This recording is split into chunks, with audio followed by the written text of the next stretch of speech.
You updated something and you are not straightforward with what you're doing. You saw Yomi coming in. What you will have done is to observe Yomi first. To say, okay, let's observe Yomi if Yomi is actually fighting for justice. And mainly, all of us knew that Yomi is not doing anything wrong to justice. A common sense. Yes. See, if you are not wicked, if you are not a wicked person, you cannot be against Yomi. Yes, now. Except you have another cause you are fighting for. Is when you will say Yomi is not doing the right thing. Ibi tó dẹ̀ ti bàjẹ́ ni mo sọ̀gẹ̀dẹ̀ sí wọn. That's what I'm saying. Ibi tó ti ọ̀gẹ̀dẹ̀ kí ló jẹ́ ọ̀gẹ̀dẹ̀? The person you're sọ̀gẹ̀dẹ̀ for is looking for evidence. And you yourself, what you are looking for too for years. So why are you there against the same person? Oh yes. Over a year, you have been looking for the same thing. Ṣúrù nǹkan báyìí ló wá kó mọ sọ̀gẹ̀dẹ̀. That means the grace nìkan ló ń wá. Àbí wá wọ́n ṣe ń pè trophy ló ń wá pé wọ́n lè sọ pé na me get am na you get am all those things. Lórí platform wọ́n ti gbé àwọn ti gbé. Wọ́n sọ̀rọ̀ lórí mídíà wọ́n rò bí Awùmí á wá jáde wá confess pé nǹkan ló ṣẹlẹ̀. Yeah, you didn't take battle to them. You think they will now come out. Yeah. Ashana. That is what you've been saying from more than almost 2 years now. It's only Ashana. You've been saying. But you know. Lọ sẹ́wọ̀n. Orin ọkọ ẹ̀ lásán tó máa play báyìí ó dà kó orin yẹn ó fi bóun ni kó mọ̀ play orin yẹn. Because when ti tó bá fẹ́ tẹ́ bá sọ ilé ó máa fẹ́ fẹ́ ọkọ mi. Kò ready láti lọ sẹ́wọ̀n, which is true. Tó bá ṣe náà many people náà tó bá ṣẹlẹ̀ ó lè jẹ́ kí mistake ni ó lè jẹ́ kó nǹkan kan ló ṣe báyẹn ó yẹ pé ó kàn weakness ẹni tó ṣe ni. Most of your misaction is advice from even police officers. Yes, sọ fún ẹ.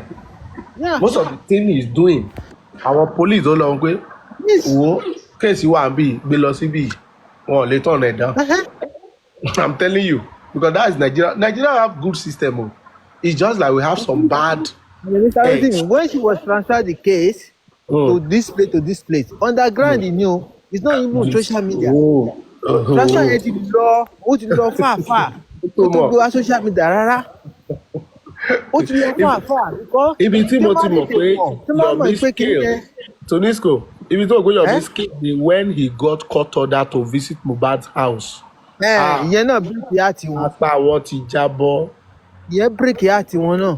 Because ibẹ̀ yẹn gbọ́dọ̀ ní síkìtì ibẹ̀ yẹn làṣírí gbogbo nǹkan tó ń bàjẹ́ wà. Because ayélujára ìjọ gbogbo kámẹ́rà yẹn ni. Àṣírí wọn máa ti tú ti pẹ́ náà. And nobody ever thought of going to that house. It's not even the legal team tó ń sanwó fún. Imagine. Ẹ wá sọ fún Yomi ò fight for justice. Not even the legal team thought of going to that house. Olùbí tí náà ṣiṣẹ́ náà dáríjì mi. Àríkó ṣe investigation tó yẹ kó máa deep gidi. Think very far as a lawyer. Even only that one. Yes. Ó yẹ kí only that moves lásán. Ó yẹ kẹ́ respect bọ̀bọ̀ yẹn. And ibẹ̀ yẹn gan lásán ó yẹ kẹ́ ti mọ̀ pé ó wà calculated because he didn't tell you anything about going to that house, the court order and everything. Since you people have already condemned the other, you know, the previous court order. Ó kàn take you people, you know, by surprise. Ibẹ̀ yẹn gan lẹ́yìn kẹ́ ti mọ̀ pé bọ̀bọ̀ yẹn di àwọn nǹkan kan mọ́nú ó ní àwọn ọkàn tó ṣì mọ̀. Ó kàn mú wọn jáde fún ilé ẹyọ kọ̀ọ̀kan ni. Tẹ̀rí tó bá ṣe pé tó bá ní foundation Mr. Yomi ní bí i 1 billion lákàntì gbogbo nǹkan tó máa ṣe ẹ̀kan máa gbọ́ pé ó ti ṣẹlẹ̀ tán ni kẹ́ tó gbọ́ information the same way ní irú àwọn bẹ̀rẹ̀kẹ̀tẹ̀ yẹn tí wọ́n bá fẹ́ ṣe investigation lórí matter bóyá tó bá ti dán tán láìsí wàhánà announce ẹ̀ jáde that's the way somebody will done. Tonisco sórí nǹkan tí Yomi ṣe yìí is what gbogbo wa expect from bẹ̀rẹ̀kẹ̀tẹ̀ 100%, every one of us. That was the hope we had, but that hope was dashed. Ká sọ̀rọ̀ bí tọ̀rọ̀ wà. Bàbá yẹn náà ni ò jẹ́ fún bẹ̀rẹ̀kẹ̀tẹ̀ láàyè náà. No ṣòtìbí bí tí wà lára báyìí. No bàbá kọ́ ló fún láàyè. Bẹ̀rẹ̀kẹ̀tẹ̀ ló refrain olófara padà sẹ́yìn. No nǹkan tó sọ ni pé bàbá ó ní see, kí bàbá dúró sábùjá.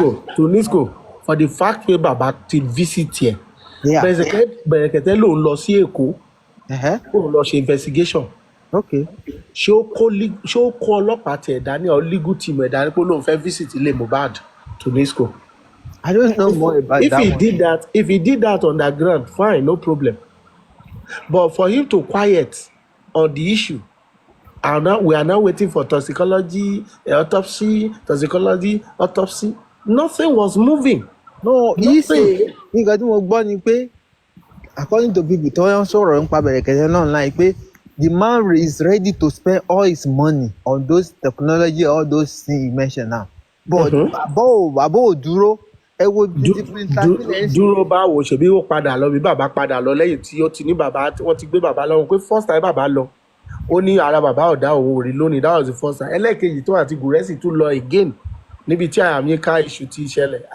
He went there to second time now, but I believe he did give them green. Nǹkan tí mo rò ni pé process rẹ̀ wọ́n yẹn long gan because tàbí sọ tí wọ́n ṣe ń ṣe process níbẹ̀ yìí pé process ẹ̀ long. Tó bá ti gbé matter wá sọ́dọ̀ tó ti take over matter yẹn, I tell you, green light tó fún bàbá ni gbàgbẹ́, green light tó fún bàbá ni òun fúnra rẹ̀ gan ló tún máa padà wá pé kí ló wí. Ike green light yẹn kò ṣe fún green light yẹn half ló fún. Trust me, brother. I've been in Abuja for over 20-something years. Bẹ̀rẹ̀kẹ̀tẹ̀ ìgbà tó ṣì yá radio station làwa ti ń gbọ́ Bẹ̀rẹ̀kẹ̀tẹ̀ náà. Because àwọn èèyàn tó lórí platform ní kí bàbá withdraw bóyá torí go for me tí wàá fẹ́ gbọ́dọ̀ yẹ kí bàbá withdraw nǹkan tó gbọ́ lórí platform. Bàbá ò ló withdraw. Look, green light tó fún bàbá ni. He went to Lagos. Ó lò lọ ṣe investigation lẹ́kọ̀ọ́, kí ló bá jáde. Wọ́n ti caution ẹ̀, wọ́n ti bá sọ̀rọ̀, àwọn tó wà ní ọ̀rọ̀ ti sọ̀rọ̀ kankan fún. You understand? And as he stands na bó ṣe wà, he has a lot to lose. I agree with Mr. Rotimi. Abba, tó bá rẹ́ ni tó beginning tó bá rẹ́ tó ní enthusiasm tó ní nǹkan tó expose sí wa, we all thought that you short àti rí justice. But unknown to us, we no play game along the line. Okay, look at what your me is bringing out now. Firstly, bí tá a ti fúnra Bẹ̀rẹ̀kẹ̀tẹ̀ nígbà tí bàbá sọ̀rọ̀ kí lorúkọ ẹ̀ Fálànà lójú Bẹ̀rẹ̀kẹ̀tẹ̀, ó ní is one of our senior colleagues, ó máa bá a sọ̀rọ̀, lẹ́yìn tó bá a sọ̀rọ̀ tán bàbá change language ẹ̀ pé kò ó kàn sọ pé ó dùkùkù mọ́ òun, gbà tó wáyá bàbá apologize fún Fálànà indirectly. My brother, nǹkan gbẹ̀yìn jáde, so along the line, okay, ẹni tó promise wa pé òun ṣe billionaire, ó máa handle autopsy toxicology, who's supposed to be in the forefront tó yá pé òun ló handle ẹ̀ fún bàbá? Do you understand me, Tonisco? Who's supposed to be talking about it? At least every week he's supposed to be updating about Mohbad's case every week. Tó bá jẹ́ ẹni tó ń drag government ni. Look at what Yomi is doing. Yomi ò máa sí mi. Yomi ò máa sí mi from one to the other. Àdúrà ní kẹ́sà fi ràn máa yẹn lọ́wọ́ because àwọn family yẹn, àwọn family tó ní agbára yẹn lọ́wọ́, òun ò dúró, òun ò dẹ̀ sí mi, kò tẹ̀sẹ̀ tó rẹ́dì láti lọ sẹ́wọ̀n. So ìrẹsì rẹ́dì láti lọ sẹ́wọ̀n ẹ̀wọ̀n gbére àbẹ̀wọ̀n 14, 17 àbí 7 years. A lot of things ti ń wọ́ láti ìgbà tí Yomi ti dé báyìí, wọ́n ti rí pé bọ̀bọ̀ yìí ó ti ń tú àṣírí o, àṣírí tá a fi ń bo àṣírí kámẹ́rà. Ok, ta ló mọ̀ pé kámẹ́rà wà ní estate? Ibi kámẹ́rà yẹn wọ́n ti kọ́kọ́ ba gbogbo ẹ̀ jẹ́. Most of us were not aware that camera was in that estate. No, we are aware. No, I'm not talking about inside Mohbad house, bro. In the estate itself. Yes. How many of us knew? No, maybe few. I was not aware. Okay, Mr. Rosin, let me tell you something. Àwọn kan ṣé orí ẹ mọ àwọn celebrity tó ń gbé ní estate yẹn pọ̀ gan. So did you see any one of them? Most of them, they are quiet. They don't even help the investigation. They knew what happened. And then they are hiding their face. They don't want to inform. They don't want to even say, let people know that I know this or I'm staying here. And there are many. And they are mobile friends. And wọ́n lè gbé ní estate yẹn. Kí ló dúró àwọn báyọ̀ lyric irú secret yẹn jáde? Kí wọ́n tọ́ ẹni tó wà ní charge case nǹkan àṣírí báyìí ni ẹ lè ṣe báyìí. But most of them wọ́n kàn keep quiet. Wọ́n ò tiẹ̀ wọ́n lọ fà. Wọn ò fẹ́ gbẹ́nu sí rárá. láti help bọ̀bọ́ yẹn kó lè get justice. Mo ti sọ rí níjọ́ kan. And there are many, a lot of celebrities are there and they are his friends. nǹkan tẹ́mi tẹ̀ ń dúró dè lọ́wọ́ ẹ̀ ṣó mọ́, but you know my hope to Nisco. I want a forensic, at least phone forensic, to establish the actual date Mohbad died. Gbogbo ẹni bàbá yẹn ti try now, wọ́n dẹ̀ bàjẹ́. That will give me ó máa fún wa ní joy. That will be the greatest news. That will be the greatest news ever to justice for Mr. Mohbad. Rotimi, ibi táwọn pípọ̀ yìí ṣe dé, wọ́n ń sanwó fún aka. Mílíọ̀nù fún aka tó máa ń ba nǹkan jẹ́ gan. Aka ń ba many things jẹ́ fún wọn. Bàbá yẹn lòun ti try ẹ̀ pé fóònù Mohbad wọ́n kàn change email yẹn ṣeré ni. Because wọ́n mọ̀ pé àṣírí wà ń bẹ̀. Anyway táṣírí máa ti tú ni àwọn bíbí ìnáwó sí. Ẹ ṣe bí kékeré ni. Kò ṣe tó fẹ́ lọ sẹ́wọ̀n náà, ta ló fẹ́ lọ sẹ́wọ̀n gbére. Jẹ́ nǹkan tí mo sọ yìí, the moment tí kọ́tọ̀dà bá gbá wọn ọlọ́pàá láago pé ó yá, do phone forensic, digital forensic for everybody in Mohbad's house or around Mohbad. Tó ti yé ẹ, àṣírí ti tú nìyẹn. Because tá bá ti lè establish pé ọjọ́ Monday ni gbogbo event yìí take place, my brother. Ó sọ pé àwọn ò fẹ́ lọ sẹ́wọ̀n. Àwọn kan arúgbó àwọn kan. Anyway tẹ́bítẹ́sì máa jáde báyìí kò bá jẹ́ kí wọ́n bá pè bẹ̀ ní 1 billion àfi tí wọ́n máa náwó yẹn wọ́n máa náwó yẹn síbẹ̀ kó lè block kìíní yẹn. So àfi nǹkan tó bá rán sí jáde tí wọ́n bá mọ bí tó gbà tí wọ́n gbà yọ sí wọn kí wọ́n ti rò pé ọ̀nà Ìbàdàn ni wọ́n á gbà yẹn kó kàn gbà kúrẹ́ jáde. Suddenly ìyẹn ló wàá fi káàṣì wọn. Bọ̀ kó o sọ pé o fẹ́ gba ọ̀nà Ìbàdàn kó wá náà ṣe lórí social media. Àwọn náà wá ṣe kí ni wọ́n á máa dàfàtà àwọn ajá wọn sọ́nà ọbẹ̀ ni àwọn ajá wọn dẹ̀ pọ̀ lórí social media yìí náà.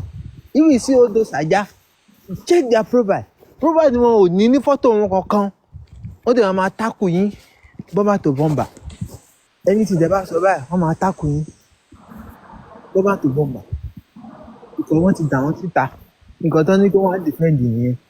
Then àwọn yẹn náà ló máa fún wọn ní information wọ́n fún wa block any information gidi tó bá ń jáde. Ó ṣeré o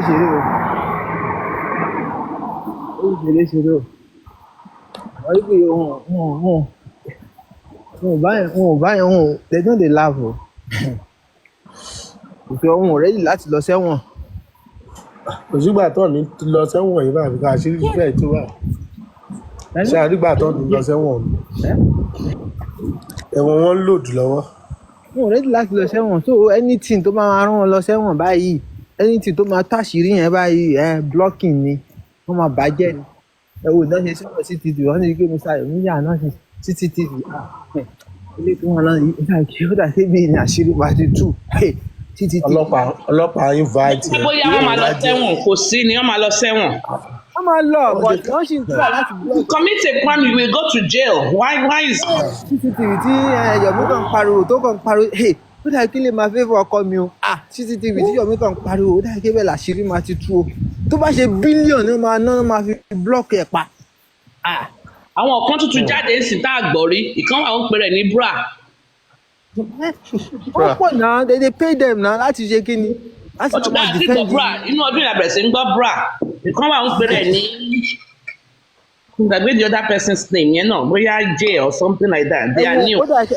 Ẹ dárúkọ ọ̀kan lálẹ́ yìí náà kí lórúkọ ọ̀bọ tẹ Àbàtì ọ̀bọ yẹn gan ẹni tí tẹ bá sọ ń pa òun nígbà ó máa dúró tì í lọ́rùn ni. Àbàtì ti wà tipẹ́tipẹ́.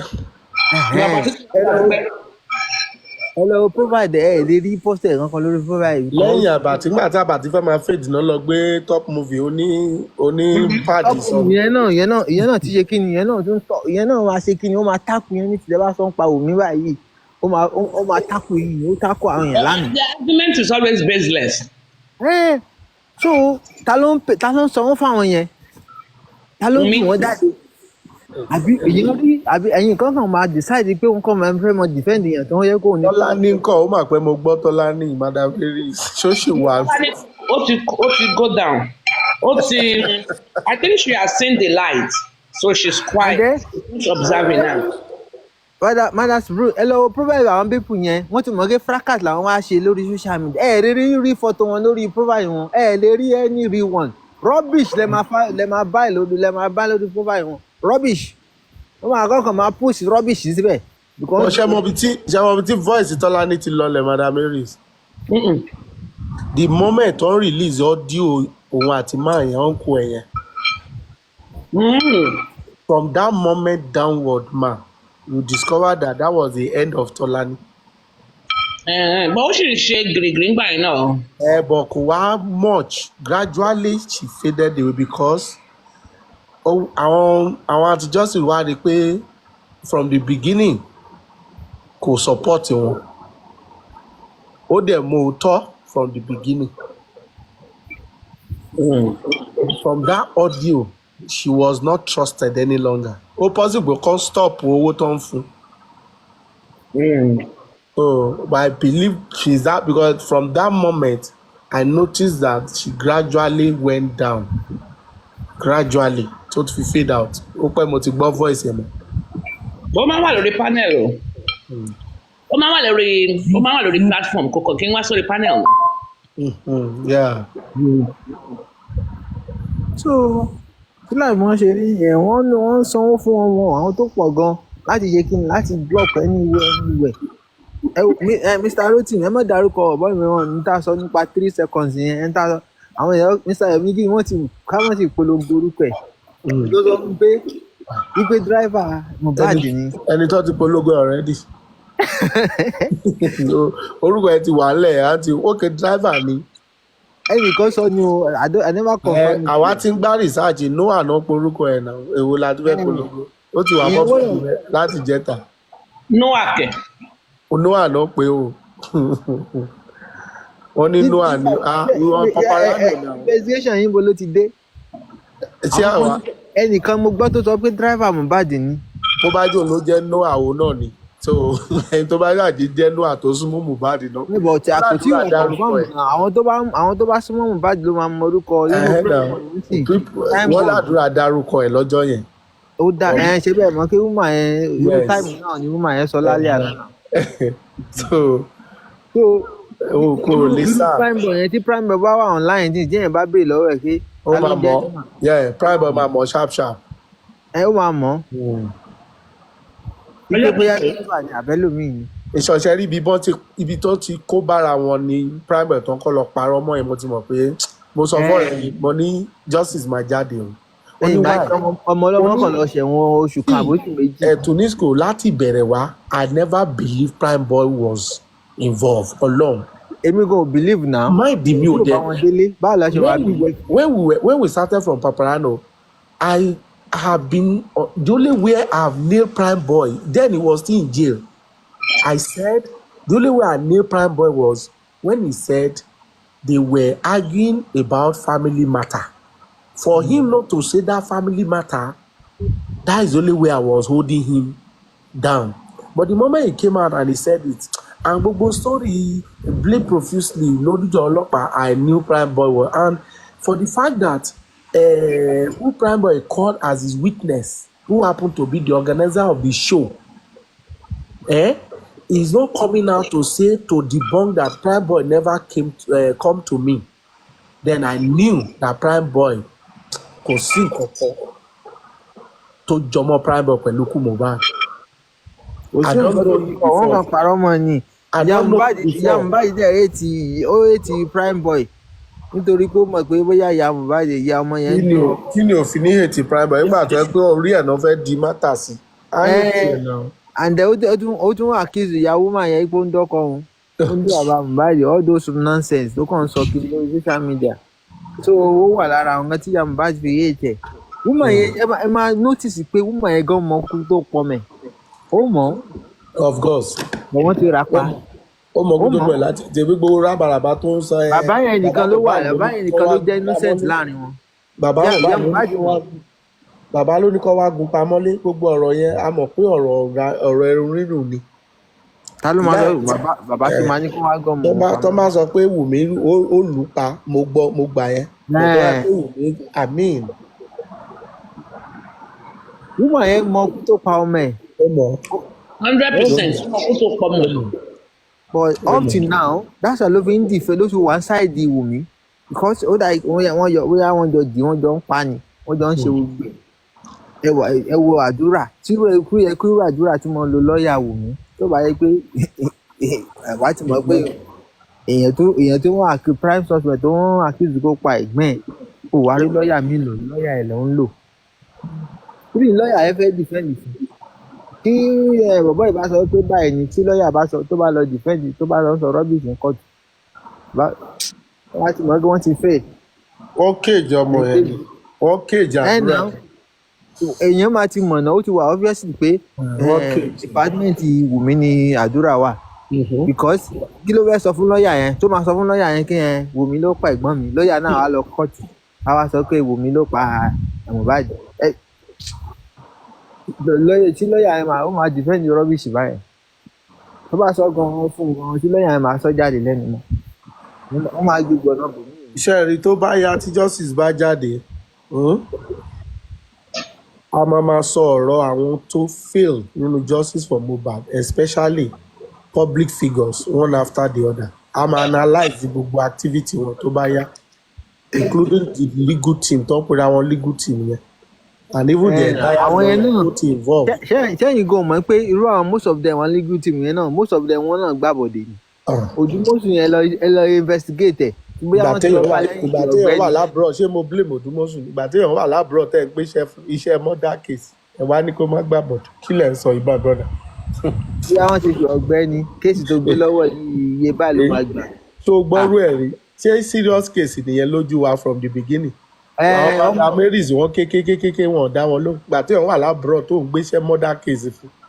ọmọ ẹ baby lawyer ló ń defend the case. ọmọ ẹ wo nígbà tó ní lọ́ọ̀yà tó ta ní sàn tó yapa sí Nàìjíríà tó wá ń gbéṣẹ́ it's not that money is the problem owó wà ńlẹ̀ o.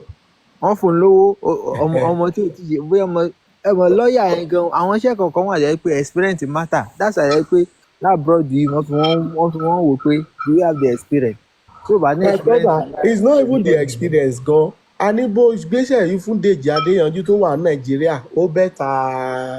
tó máa gbéṣẹ́ yẹn fún bọ̀bọ̀ Dèjì Adéyanjú yẹn tó bá bẹ́ta Odùmọ̀ṣù tó lọ gbéṣẹ́ fún.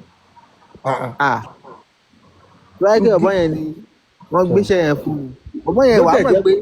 bó tẹ̀ jẹ́ Bankole Smith gan ni bàbá tiẹ̀ fà mọ́ra gan tó ní òun wẹ̀ anybody àwọn ilé tí tó mi wọ́n ti rí justice.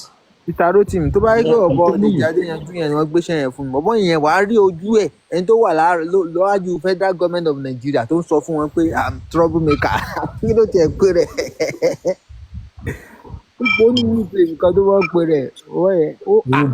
irú bàbá yẹn má lè am line pẹ̀lú Bankole Smith what are they doing wrong?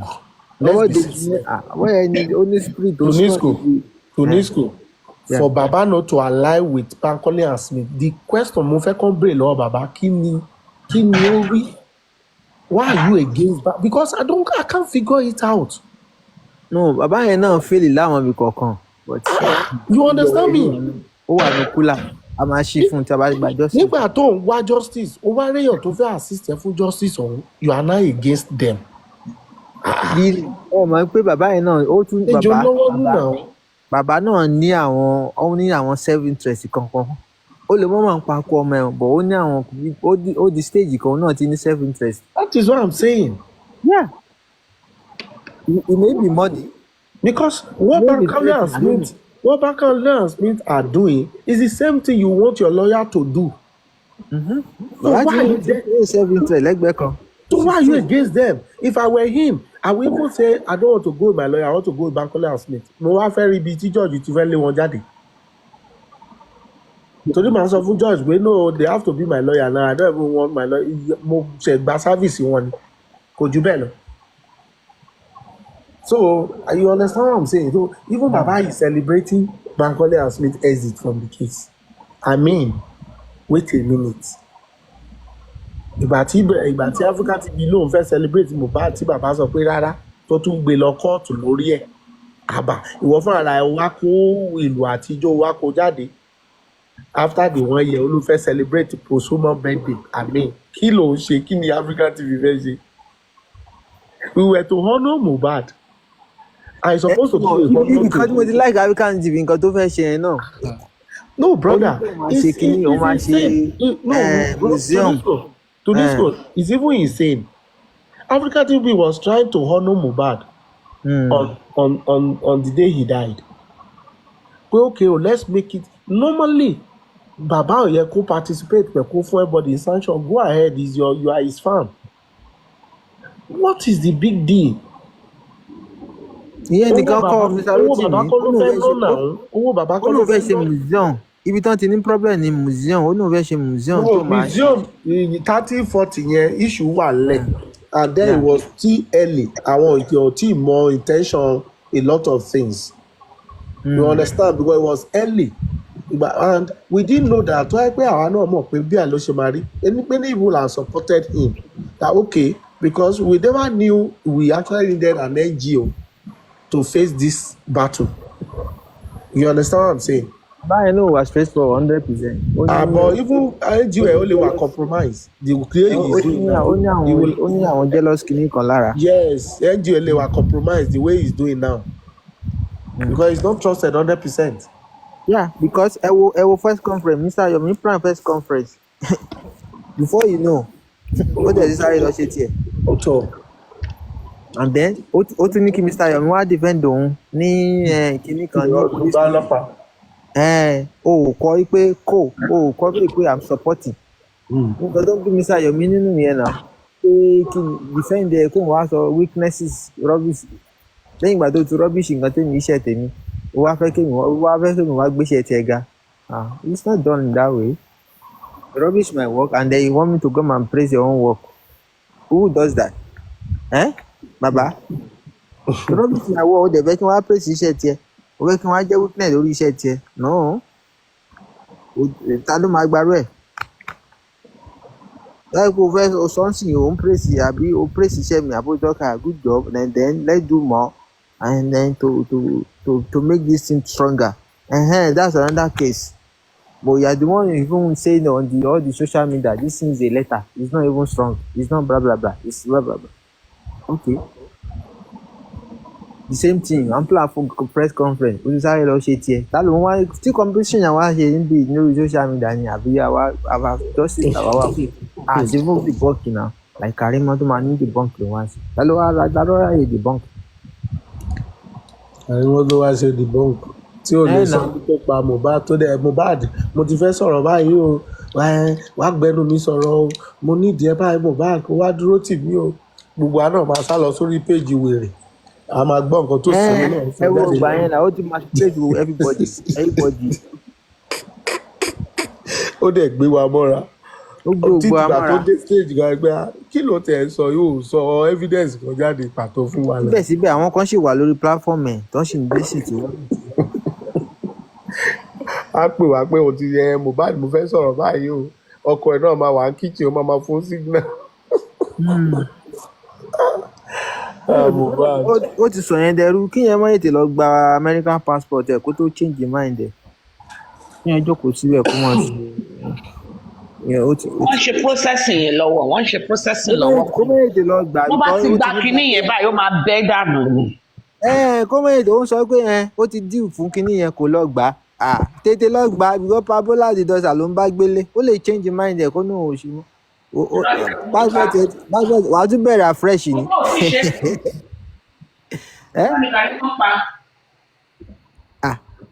Nǹkan tó sọ lórí life ẹ̀ ni ó ní ọkọ òun ti dùn fún but kò lọ gbà. kò sí nígbà àgbẹ̀yẹ kóun náà ti mú nǹkan mọ́ noodles tóun náà ti jáde dìrìn. Ó ní kò lọ gbà kó ti dùn fún tó yẹ kó ti gbà. Owó yìí ti ń gọrẹ o tó bá lọ change mind ẹ̀ wàá tún ẹ̀ṣẹ̀ bẹ̀rẹ̀ afresh. irọ́ ló ń pa irọ́ ni kò ṣe nígbà. Nǹkan tá a gbọ́ lẹ́nu ẹ̀ nìyẹn o. ó bọ̀ fi ìmọ̀ràn ní bóyá ìsídà kó jẹ́ kó má tí ì ṣe fún ọ kó jẹ́ pé kò tí ì jáde kò ṣe nígbà. Amẹ́ríkà tọ́jú ti túnbọ̀ tẹ̀ yìí ti fẹ́ jù wá lẹ́nu irọ́ ló pa jàre my brother because it's a very important document. irọ́ ni ẹ má máa gba gbogbo nǹkan bẹ́ẹ̀ yẹn at face value. Irọ́ wà lẹ́nu ẹ̀ lóòótọ́ wọ́n wá sọ fún ẹ̀yìn náà nígbà tó ń sọ ń gbà yẹn. ọ̀rẹ́ mi ti wá ọ̀rẹ́ mi tó wà ní Utah ìwé tó ti ń wá látijọ́ yìí ojoojúmọ́ wọ́n kọ́ deny ó tún reapply again. You understand? Ó tẹ̀ ti tún fẹ́ yàwó sọ̀rọ̀ báyìí tí ó yẹn gan ó ti fẹ́ àdúgbò gbà. ọ̀rẹ́ mi kan ìjọ tó báyìí bá gbà ìjọ yẹn ló máa bẹ́ dànù. Mo ó sì ti bá lo sọ̀rọ̀ 2 and a lánàá half madam years Mary ó ó sì dẹ̀ bá lọ mi sọ̀rọ̀ lásìdẹ̀ǹtì ó lánàá. dẹ̀ lásìdẹ̀ǹtì báyìí àwọn akátá tó lọ fẹ́ ìyẹn sọ it can't work again òun ní fọ́ọ̀sì ní ó tún bẹ̀rẹ̀ afresh wọ́n á tẹ̀sẹ̀ bẹ̀rẹ̀ lọ márì ẹlòmíì wọ́n ẹ̀yẹ̀ wọn káǹtì another year fún ìwọ ẹnìkan wá dì wá jọ jókòó ọ̀rẹ́ mi kan tún ṣe gánjọ ó tún ṣe kan náà ìgbà tó dì báyìí akátá tó fẹ́ kó inform ẹ̀ tó fi káyọ̀ lọ gbà ń kẹ̀ ó ní bòókọ́ tó bá yín fẹ́ ó lè block òun wá lọ gọ ẹ. Obsessing ni kì í ṣe pé kò kàn lè fáyé lọ gbà bẹ́yẹn without informing the petitioner. No? Yeah. Petitioner yóò máa mọ̀. ọ̀rẹ́ mi kan ṣe o mọ́mí o ó mọ̀ pé ìyàwó yìí pé eléyìí akátá ilé lè block òun ó sáré lọ gbà á chapcha lẹ́yìn ọmọ yẹn. Kò sí bó ṣe lè ṣe irọ́ ló pa. bóyá o ti gẹ̀ẹ́tì gbogbo àwọn nǹkan tó ní ìsìsọ́wọ́ ni. Tó bá jẹ́ pé The process has been on. lásán. Because The process has been petitioner on. ló máa send. The person is a benefactor. Benefactor ni ya. Beneficiary, sorry. When you're a benefactor, you are the beneficiary. Yeah. Anything tó bá máa wá èmi tí mo apply èmi náà máa pè. The only thing ni pé ó máa dé nínú mail ó lè jẹ́ bọ̀bọ̀ yẹn ló gbà mi mọ ní tẹ́lẹ̀tẹ́lẹ̀ nínú mail bá jẹ́ pé bọ̀bọ̀ yẹn ló kó mail then ó rí bẹ̀ kó yá sọ̀rọ̀ but kò sí bí either partner the beneficiary tó máa gbọ́ before the ẹni tó you are my beneficiary na kò sí bí wọ́n ṣe máa bypass èmi tí mo petition fún ẹ tí mi ní mọ̀ because mo máa wo lórí system wọ́n lè sọ pé your green card is ready it's going to be mailed so day so you might be coming up Sammy Jojo come up you might be coming up you might be checking your mail the only thing ni pé bóyá ìgbà tó ṣí mailbox ó bá ń bẹ̀. easy mọ́mí easy náà láti check the mailbox náà tí ò ní jẹ́ kí ẹ rí mailbox. ó easy láti kó mail náà ọkọ àti ìyàwó máa ń kó mail ara wọn náà. yes now ìwọ tó ti mọ nǹkan tó process lọ́wọ́ ìwọ ojú àga wà lórí mail yẹn kí yẹn tó débẹ̀ láti smart àwọn akátá yẹn ò bá yẹn ṣeré ìkan fi ojú ọ̀rẹ́ mi hàn mọ̀ àmọ́ gbọ́kùnrin wálé nítorí kó ti mọ̀ pé yẹn òun mọ̀ pé ìwé ló wá. ta ni Káyọ̀s onímọ̀ ganu fún àbí Kàrímọ́ fẹ́ sórí burúkú ni ta ló jẹ́ Kàrímọ́.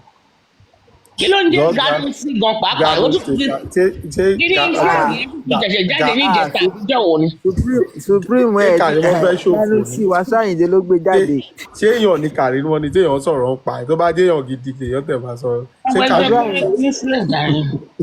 ṣé èèyàn gidi nìyẹn ó dẹ̀ sọ̀rọ̀ ẹ̀ fún wa important. To me, I really want to engage Sammy Jojo. Sammy Jojo, can you come up, please? If you have the only just joking, hey, it's just joking. Okay, if you have time, can you come up?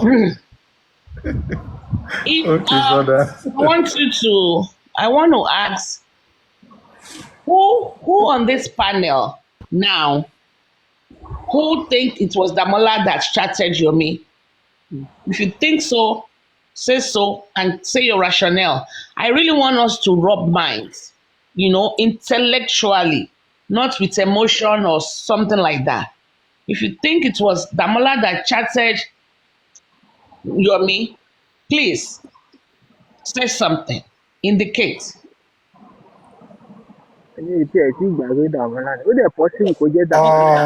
Madam Mary. If you think it was Adura, which I think since none of you indicated that it was Damola, if you think it was Adura, tell me your reason, please. If I indicate both of them involved, that is my own reason. Both of them involved. Rationale. Give us your rationale, please. Now, the involvement of both of them is this, man.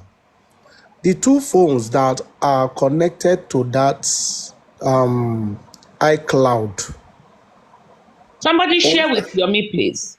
One was Yomi and Duke. Yomi and Duke, please. Now, one was with Adura, the other one was with Damola. Now, the message ń wọlé sí iPhone kìíní ó wọlé sí iPhone kejì. Gbogbo wa là ń gba notification. now gbogbo tó bá lò log out from your iCloud, tó bá log in for the new iCloud, every other of your item in the other phone will come. Gbogbo app ẹ gan bó bá ti ń log in sínú iPhone mi, ó dẹ̀ ń kó gbogbo app ẹ ó ń kó bọ̀ wá fún ẹ.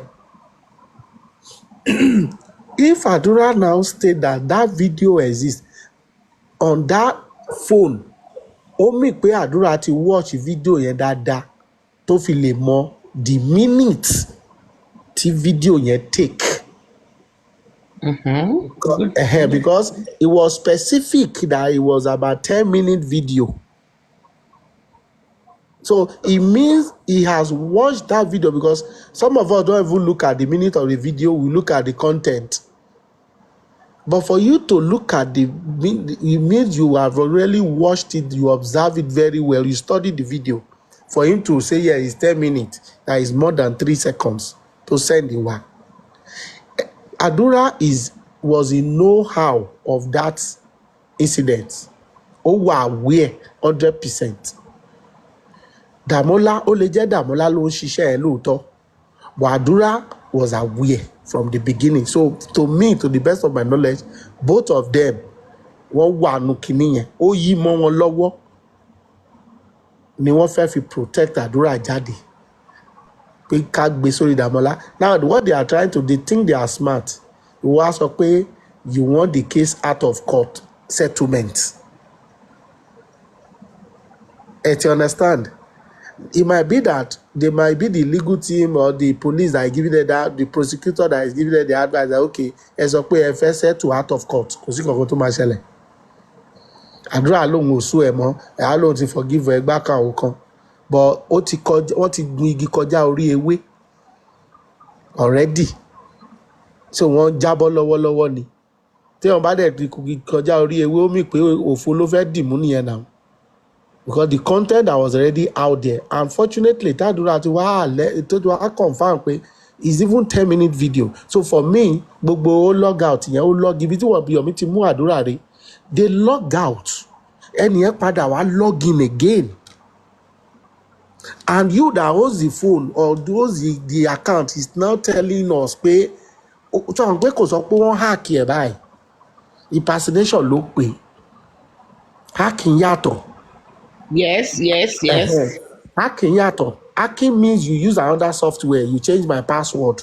But this one, hack here, impersonate, lo password ẹ fi wọlé.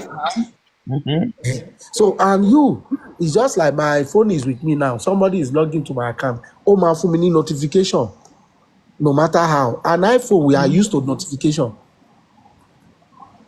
So when he gives you notification, you will know that who is. Sometimes you will just give a notification from Lagos. The Lagos one, ló máa ti send ẹ wá as a central or West Africa. You tell you that they are logging into your. They want to log into your or whatever. To buy you log in to your Google account, for instance, on another device, it will definitely give you notification. The same way TikTok on another device. So for the person to log out and log in again, it means he will be reporting to Adura's phone tó wà lọ́wọ́ ẹ̀, because ìyẹn gogo ló fi ń ṣe TikTok. So both of them, to the best of my knowledge, both of them were aware. It's not just only one person, it's both of them. Wọ́n fẹ́ fi gbowó ní lóòótọ́, that is to my best of knowledge.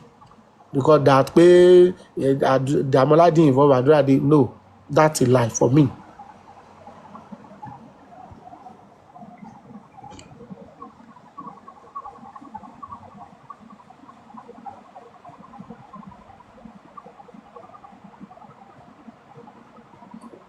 Tunisco, you can go ahead. You are very correct. I listen to you. Yes, you are. But to be honest with you, at least, okay, what you said is correct. At least, to me, at best, Adura lo chat. Wọ́n kàn wá bójúbójú ni, olóró ń bọ̀. That's all. The same game tí wọ́n gbá nígbà tí Darosha tó ní Àdúrà ni, and they thought pé wọ́n ti jẹ lọ, is exactly the same game that they want to play now. Because tó bá jẹ́ wípé I might be wrong, please. Tó bá jẹ́ pé Àdúrà, how did Àdúrà know about it? Tó bá jẹ́ pé ó ń lo data yẹn, how did he get to know? When I chatted King White about this, ó ní pé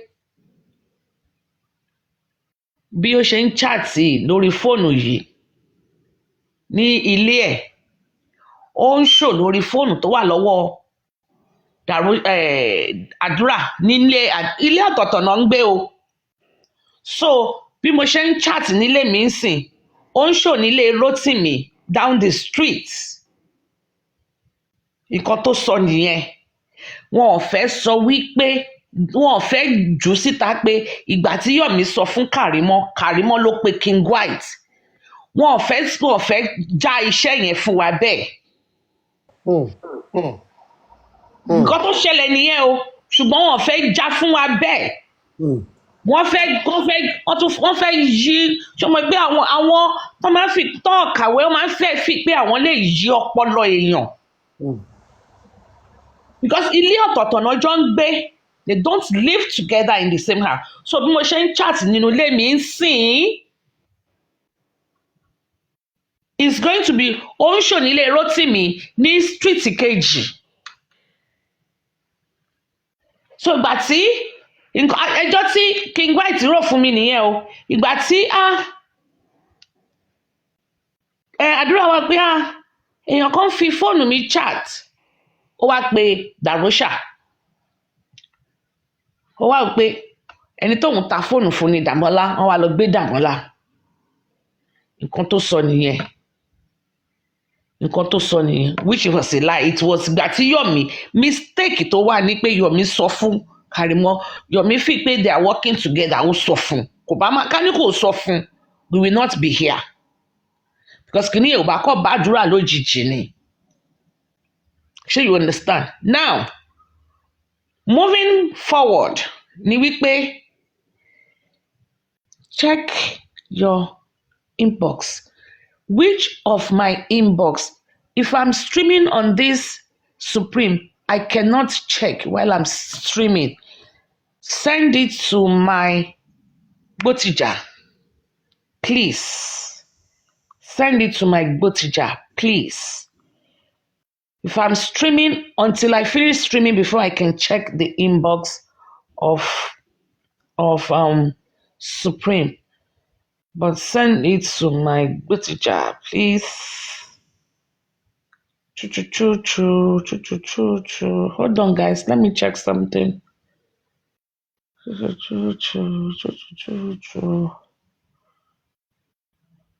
Yes, please send it to Botija.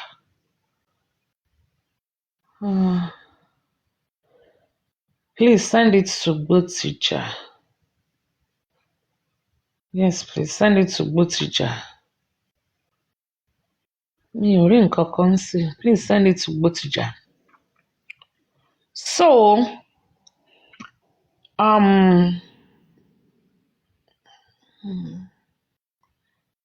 anything lórí Botija? Let me check here. No.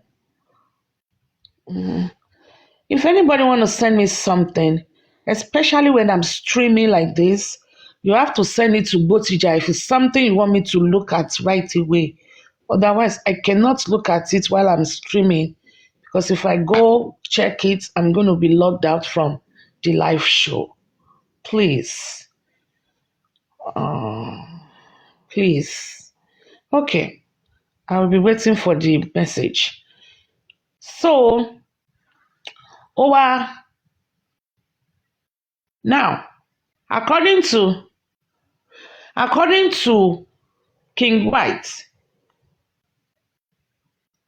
Damilare King White, the phone has been sold since November. This phone was sold in November. So does it mean that Damola did not do anything with the phone Does it mean that Damola did not do anything with Adura's TikTok for almost a month? Tó ti jọ wà pọ̀. Tó ti ta fóònù yẹn. Okay, that's number one. Does that mean that Damola did not use Adura's TikTok to chat? Was that the first incident? Tí Adura máa kọ́kọ́ rí?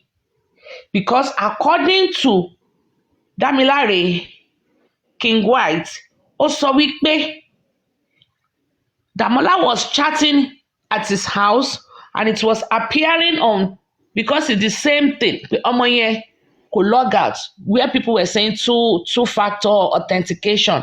He did not log out, so there was no need for two-factor authentication because he did not log out. And I don't know if one account, tó bá jẹ́ pé bí Damola ṣe ń chat ní ilé títí ẹ̀, Àdúrà rí ní ilé títí ẹ̀. I don't know if you can have one account in two different locations. Hey John, are you getting my point? Because as soon as one is actively on, you cannot log in one account on two different devices. Hello, technologist. Yeah, ó possible. So it is possible for you to have, so my TikTok account now, Supreme, and I give this phone to Rotimi. Rotimi can take this phone away, but then if I buy a phone, I will still have the same account, the same Supreme on another phone in two different locations. No, I don't think so. Same iPhone. Ó possible, but Tó bá jẹ́ kí ni? same iPhone. Tó bá jẹ́ iPhone. So this Supreme is logged in here, and this Supreme can still also be logged in somewhere else, and simultaneously, both phones will be working together. Irú èmi sìn ẹ mọ títí mi ti Gbọ́yìn dáadáa. Irú èmi sìn iPhone mi tí mò ń lò. So mo wá ra iPhone.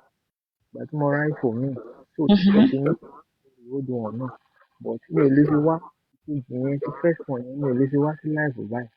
Tí má ti fẹ́ wá sí live, but mo lè fi ka message, mo lè fi wọ anything. Mi ò log out lórí mi ti first one yẹn. But second one yìí mo mò ń lò báyìí fún. Tí má fẹ́ lò ti first one yẹn, mo lè ka message ńlẹ̀. But tí má fẹ́ lọ, mo try láti lọ live pẹ̀lú méjèèjì lẹ́ẹ̀kan náà, ìkan máa ṣọ́jà fún kan. Okay, fine. Yes, even on the same place. And I'm saying, because what you said, you have those two phones with you in the same house. Yeah, that's all possible. Yeah, different location. Tó bá tí fóònù mi kan tí mo fún ẹ ní fóònù kan tó wà ní Kútúwéńjé, tèmi wà pẹ̀lú fóònù kan tí mo wà ní Onitsha. Those two phones, those two TikToks cannot be together. The reason why, there was a time I said I thought I created a fake account when I logged into my old iPhone, when I did my do, and I thought I had created a fake account, and I used mohbad's friend, mohbad's guy or mohbad's fan. I didn't realize that this phone I'm using to stream, the name was changed from Supreme to mohbad's fan. Ta ló rántí time tí wọ́n sọ pé Supreme, your name is changed.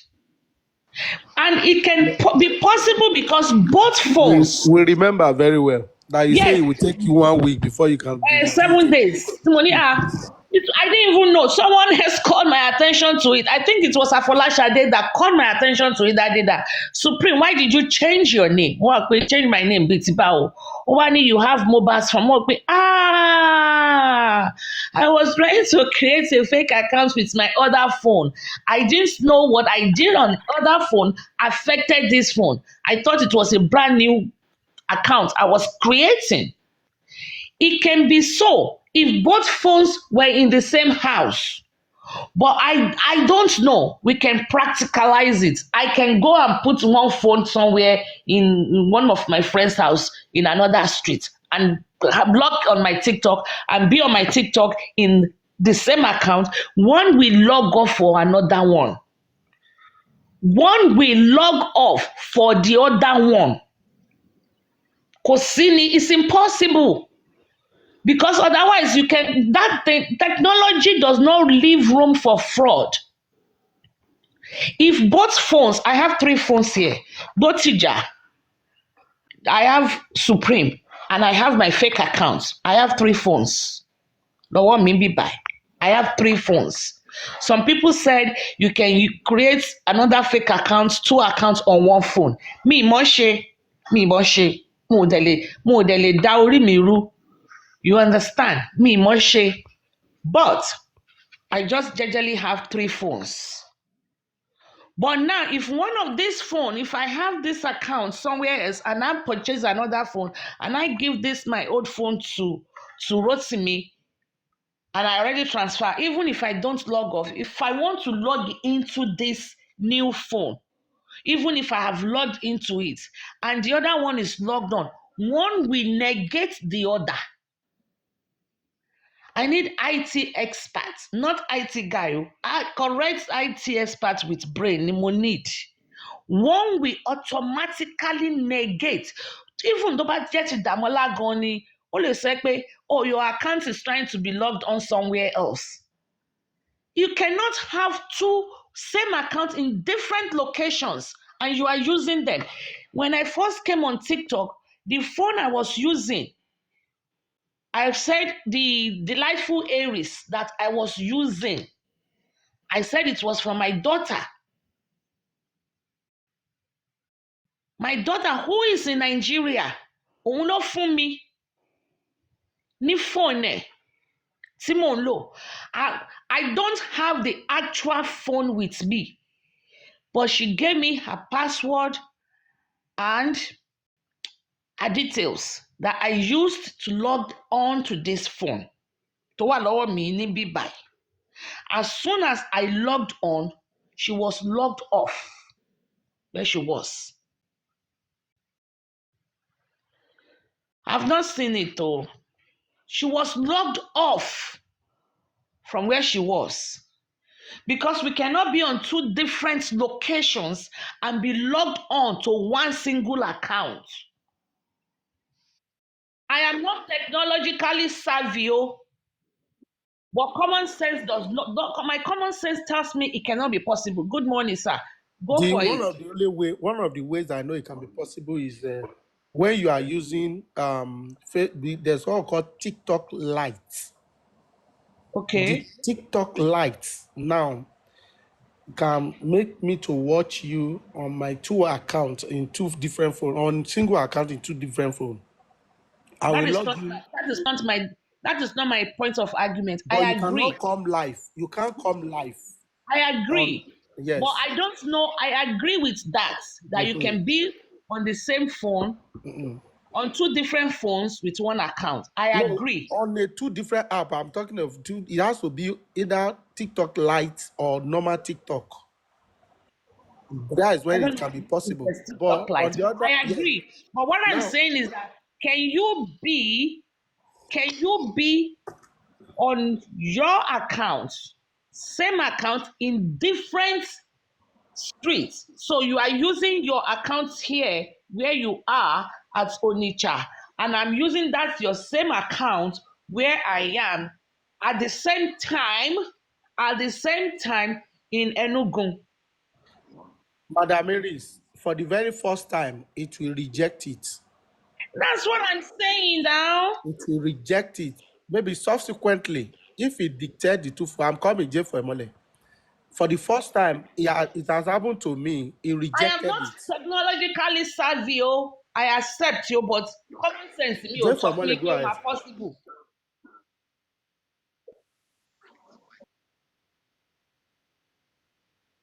That is not what we are saying. I agree that one. That is not what we are saying. J for imole. But you cannot come as you are live here now. J for imole. Hold on, J for imole. As you are live here now. I agree. as you are live here now, it will have logged you out on the other account. Can I I review? disagree. In as much you are alive now, you cannot be alive. I'm coming. I'm That is coming. not even my Wait. that is not my bone of contention. For That a is moment, not just let's my clarify point. this. The My moment you come point to is life, Madam Mary's wait. J for Mole, the uh-huh. moment you come to life now, it will automatically log you out on the other account. But Hello, you, good morning. So if we're Good talking morning. about hello, Good morning, Lady Aries, everyone. morning. Okay, please. Lady I have Aries. two iPhone. Sorry, I've can I been say using two. Sorry, excuse me. I've been can I using speak, two please? iPhones. When you are on one iPhone with one same iCloud, the other one will automatically log off. You cannot use one iCloud and be And you chatting let on people one hear, and it will be please. showing on the other one. No, it is not possible. Not Okay, possible. so that means Damilare King White lied.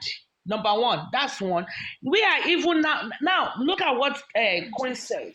Queen Mother said it is not possible. Now, even now, let's further take it and even make it more complex. Can Queen, can you be on same account on two phones? Fine. J4 Imole said it's possible. I agree. But if those two phones, one is with you at Ajegunle, the other phone is with somebody else at Kafansha, and both of you are logged into one account, ko possible. It's not Damola and possible. Adura, Talk Damola about and Adura, they don't live together. Lady Black Aries, Bolt speak, please. Supreme.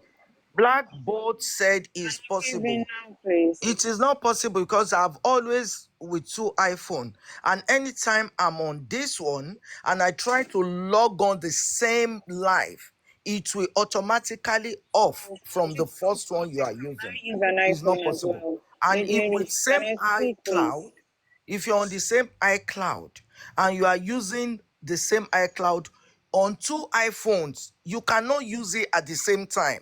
Even the Lady people Aries, that can I did the speak? iPhone, they are not crazy now. Can you hear me, Lady Exactly. Aries? Can you hear me? Yes. Okay, what I was gonna say is there are two things we're talking about. We're talking about TikTok and we're also talking about iPhone, right? Okay, so for TikTok, I have two phones and I do log in on my TikTok on two accounts. But on one, you have to stay on FYP. On the other one, you can go into that live. If you try to stay on live for both, Sorry, you is he one on will the log you same off live? On the on same live? on the same live. You have On to the be same on. live? No, Listen. one will Let log me off. wait. Let me finish, please.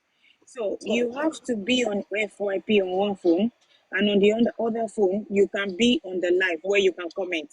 But the other phone, that's for TikTok. So when we're talking about um iPhone now, yeah, there is no way you can log on two iPhones at the same time because if you're using your iCloud, it's going to ask you from which account do you want to transfer from, except you're not using the same iCloud account. You understand? It's going to log you off from the one. That means you're transferring your details from one phone to the other. Exactly. So it's going to log you off immediately. As soon as you enter the same iCloud account on your second iPhone, it's going to log you off from there. All you can see from that other phone will be your apps, and that's it. Correct. Yeah, So exactly. that You can means that comment, but you cannot be on the same live with two iPhone. You can only comment on one, but if hello, you I'm go responding on to your live, it will message. If you are automatically still log off. listening, I'm responding to your message on the chat. So I got your message and I've responded.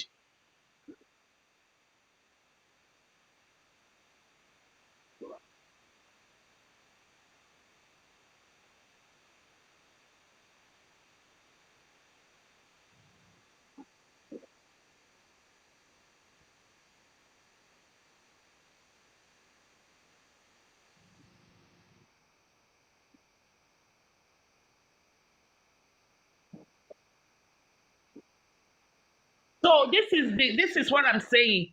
King White said, King White said when Damola chatted or was chatting with Yomi, as Damola was chatting, Adura was, they don't live together, but it's the same Adura's account. At least we all know that, or the same iCloud, same iCloud.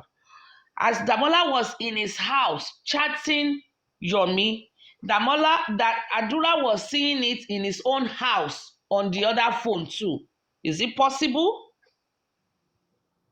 That's They not don't live together in that's one not account, different locations.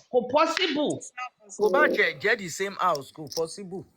Oh, so they lied. So that means Karima was the one that told King White.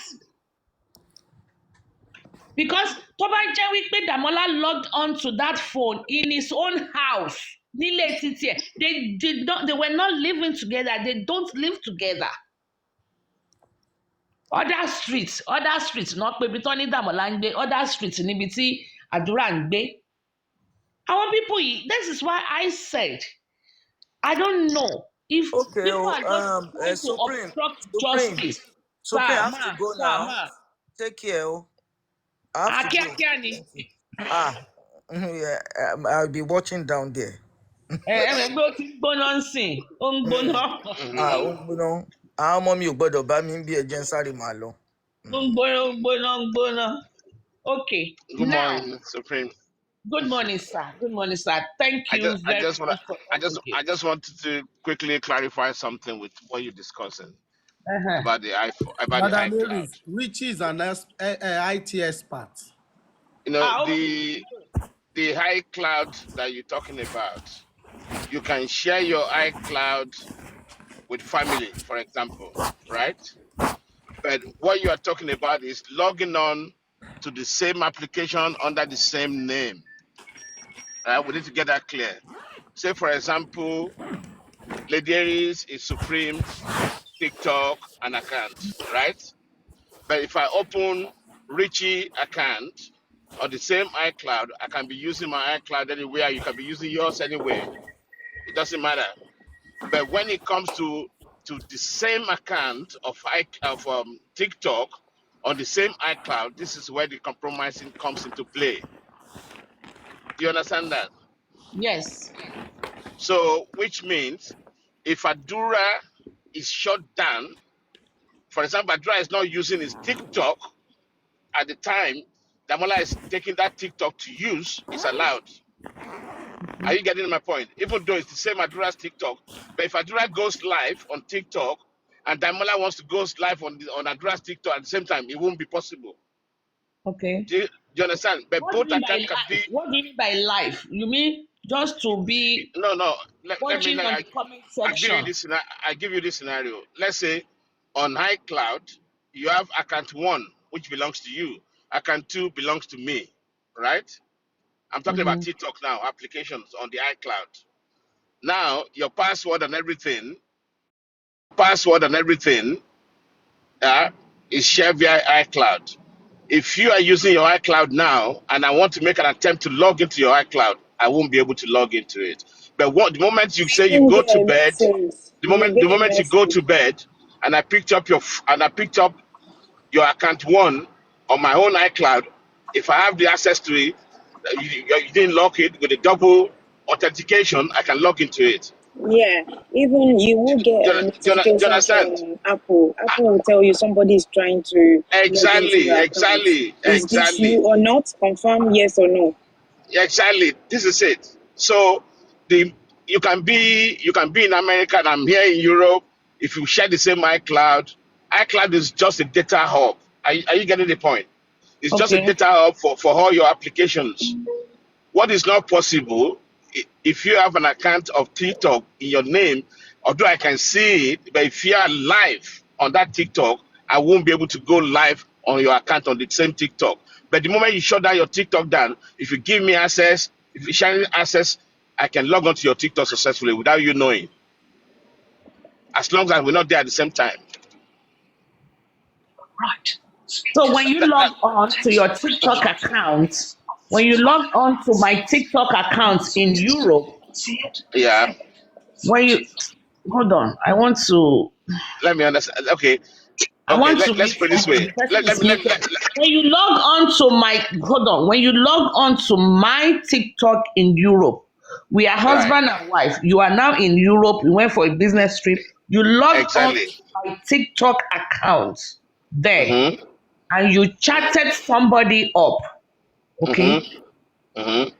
I will be able to see it here in the US.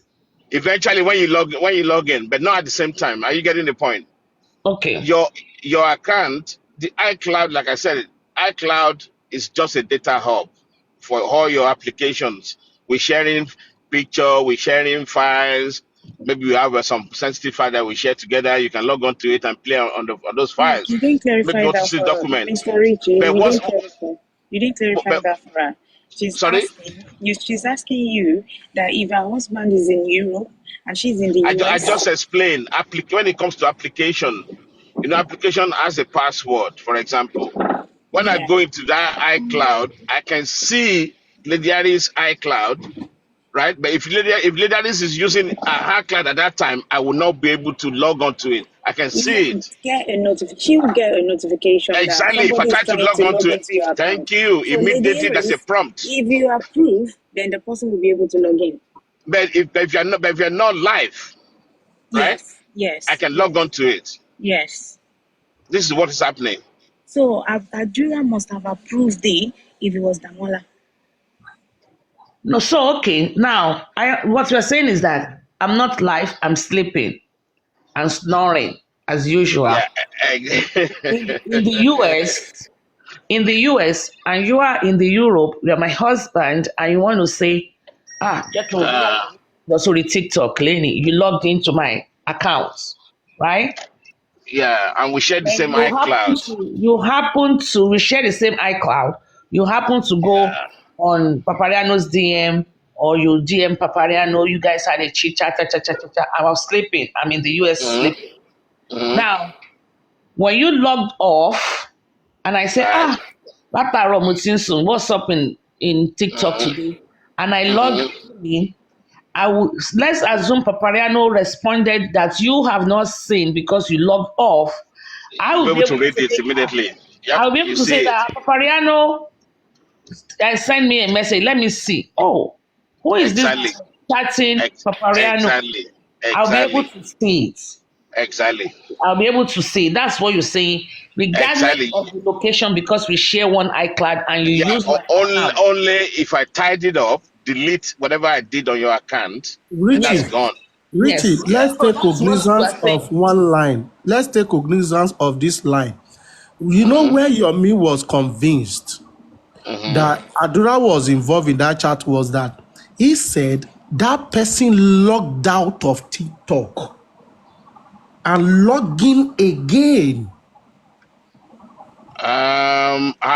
How would Yomi knows that? because Sorry maybe on they the chat. change. We saw you on the chat. The chat But went offline at Yeah, some point. listen, I can be on the chat, right? I can be on the chat, and it's not necessary that you see my footprint, right? no, no, not that. Maybe we can still listen to Yomi again. The screenshots on the when that person logged off, the screenshot so shows Changed. user not found. User So not he found. changed. He changed something. Then he logged Okay. back in, and Richie, then the No. chat Richie, continued. when Yeah. he You logged see. out, I think he changed something. And that's why Yomi was saying, no, this person logged out and changed something and came here and continued that chat. Listen to Okay. him again. Ask him when Okay. you have the opportunity. Okay. Do you Yes. know? Okay, I understand what you're trying to say. TikTok is just an application sitting on the same iCloud. Like I explained to you, Legendari's iPhone is Legendari's iPhone, and Legendary can have a TikTok. Are you getting my point? I don't see whatever she's doing.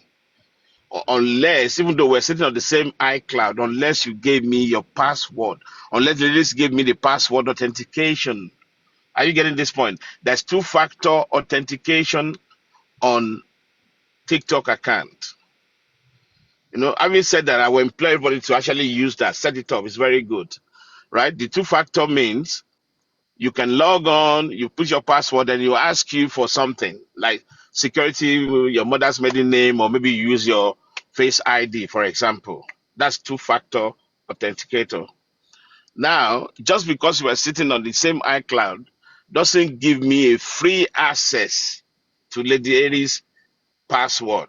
If Lady Aries use that condition, two-factor authentication. Are you getting the point? I can see I can see that she's online, and that's just it. I won't be able to access Lady Aries' TikTok. But just because we're sharing iCloud doesn't give me a free access to Lady Aries' TikTok. This is what I'm trying to explain to you, right? But if ladies say, okay, no, I don't care, it's my iPhone, I don't need password, it automatically goes in. Are you getting the point? Right? And we're sitting on the same iCloud, that means automatically give me access to Lady Aries' iPhone because we're on the same iCloud. No iPhone application, actually iPhone. There are all applications on the iPhone. Do you understand how this Okay, so works? let me bring it down to my level with this your IT thing. Get off your IT kó gbogbo owó inú àkáǹtì mi. Ẹ ṣáà ní sùúrù. Ẹ ṣáà ní sùúrù fún mi. Let me break it down. I know my weak area, and this is where I have to do ABC. So you and I are husband and wife. We are in Yes, one house. and We we share the same iCloud. we share the same iCloud. Two Don't forget different phones. iCloud. Two iCloud, like I different explained, phones. iCloud is just a data hub. We have more space. You can save Yes. picture. You can, yeah, It's okay. just like And you have different. Wi-Fi. It's just like Yeah, Wi-Fi. it's not the same like Wi-Fi, right? But what iCloud? Okay, let me explain what iCloud means. We say, okay, oh, every month we allow 10 gig, all right, of space, 10 gigabyte, right, 10 gig. So which means maybe we do a lot of activities on the iCloud. You save pictures, you save files, and all that. So obviously we need a bigger space, right? But I'm still going back. Even your WhatsApp, your whatever application you're using, yeah, your private application. Even you can even have a private file and lock that file. And if you password that file, I don't necessarily have automatic access unless you share that password with me. Do you understand? Uh-huh. Even your WhatsApp, if I go into the iCloud, I can see your WhatsApp, but that doesn't give me free access to your WhatsApp if you lock it. If you pin your WhatsApp that you want to go into your WhatsApp with a pin number, if I go into your WhatsApp, it will be asking me for that pin number. Okay, Unless so you, but wait, let me say something. Okay, we share the same iCloud, yeah, but two different phones. exactly. Okay, that's the scenario you created. One iCloud, two different phones. And when you go out to a different location, because we share the same iCloud, you can log into my No, WhatsApp. You can log if you into my TikTok. if the condition I can log in, this is what I just explained. The condition, there's a condition. If you didn't lock your application, you didn't lock your TikTok, Yeah, you because never right lock. now, when I pick up my TikTok, I just press on that and I go straight to my chats. Exactly. No passcode, no password. Thank you. No password, no passcode. Then I can do the same with your thing, and then that's what.